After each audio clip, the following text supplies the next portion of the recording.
प्रायिकता से संबंधित पांचवा प्रश्न महत्वपूर्ण प्रश्न है। ये इसे समझ लें।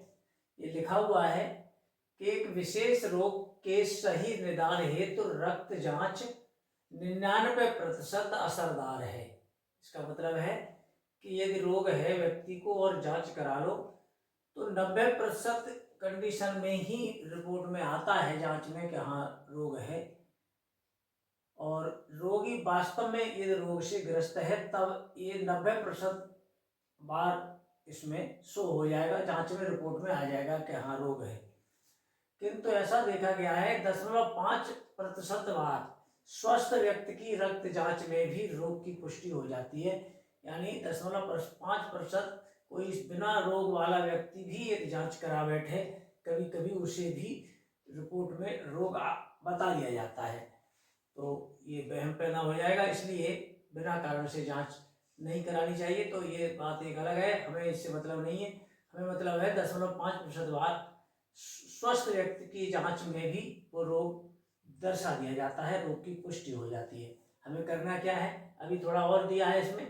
किसी जन समुदाय में 0.1% लोग किसी विशेष रोग से पीड़ित हैं, जिसकी जांच की बात हो रही है, किसी रोग से पीड़ित हैं। यहाँ से कोई व्यक्ति चुना गया, चुने गए व्यक्ति के रोगग्रस्त होने की प्रायिकता निकालनी है। तो किसी जन समुदाय में तो वहाँ कोई रोग तो फैला हुआ ही है लेकिन ज़्यादा नहीं है, 0.5% लोग ही उसके शिकार हैं। यहाँ से कोई व्यक्ति चुना गया है तो हमें प्रायिकता निकालनी है कि वो व्यक्ति जो चुना गया वो रोग से ग्रस्त तो होगा ही, इसकी प्रायिकता निकालनी है, लेकिन जांच कराई जाए रक्त की, वहां भी रोग की पुष्टि हुई है। तो ये कंडीशन होती है, वो बटे में लिखी जाती है, बट जांच में। तो देखेंगे यहां से इसका हल। माना चुने गए व्यक्ति का रोगग्रस्त होना, जो चुना जाएगा तो दो तरह के लोग रहते हैं किसी जन समुदाय में, एक तो रोग फैला हुआ है तो उस रोग से ग्रस्त होना, और दूसरे रोग से ग्रस्त न होना।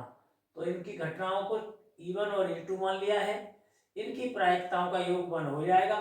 तो एक ऐसी घटना देखते हैं जिसका इन दोनों से संबंध होगा, यानी स्वस्थ व्यक्ति से भी उसका संबंध होगा और रोग से ग्रस्त व्यक्ति से भी एक नई घटना का संबंध होगा। वो नई घटना क्या है, रक्त जांच में रोग की पुष्टि होना, इसको E मान लिया है।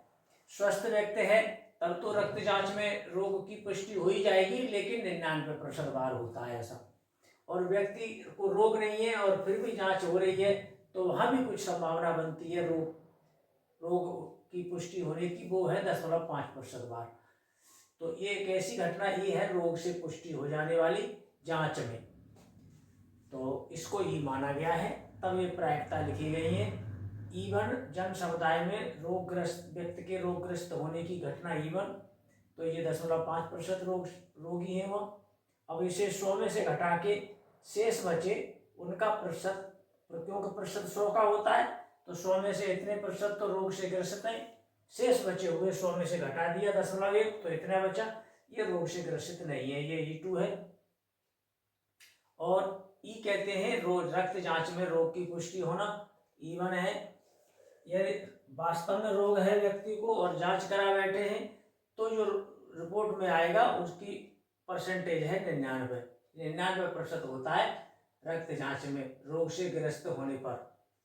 और स्वस्थ व्यक्ति भी यदि जांच कराए तो रोग की पुष्टि हो जाएगी। ये माने रोग जांच में पुष्टि होना, E2 कहते हैं स्वस्थ व्यक्ति। तो इसकी प्रायिकता 0.5% है। अब बैज प्रमेय से हमें करना क्या है, हमें उस घटना की प्रायिकता निकालनी है कि व्यक्ति चुना गया जो रोग से ग्रस्त है और रक्त जांच में भी उसकी पुष्टि हुई है, यानी लिखेंगे P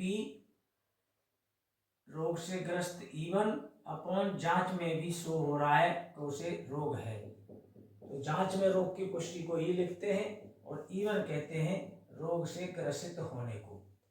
तो इसको उल्टा करके लिखते हैं P E ऊपर E1 नीचे, E upon E1 into E1।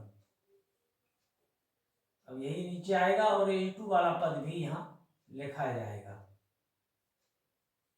ये E1 plus PE upon E2 into PE2, इनके मान लगेंगे तो फिर आपके प्रश्न का उत्तर आ जाएगा। देखें, इनके मान लगाइए, ये लगाइए E अपॉन E1, ये 99% है, इंटू E अपॉन E1, तो लिख दिया E1 की ये है 0.1%, अपॉन यहाँ तो यही लिखा जाएगा 99% इंटू 0.1%, प्लस E2 वाला हिस्सा लिखेंगे E अपॉन E2, ये है 0.5% इंटू PE2, E2 है 99.9%। ये प्रतिशत से सब प्रतिशत कट जाएंगे, यहां से लिखना शुरू करते हैं। प्रतिशत कोई नहीं लिखा जाएगा, 0.1 का यहाँ गुणा होके 9.9 हो जाएगा, ये प्रतिशत सब कट गए एक दूसरे से। 0.9 का यहाँ करके ये 9.9 हो गए, प्लस अब 0.5 का यहाँ गुणा करके 2 अंक बाद दशमलव लगा दिया जाएगा। तो शुरू करो, 5 का गुणा, 5 नम 45 के 5, 5 नम 45 और 4 49,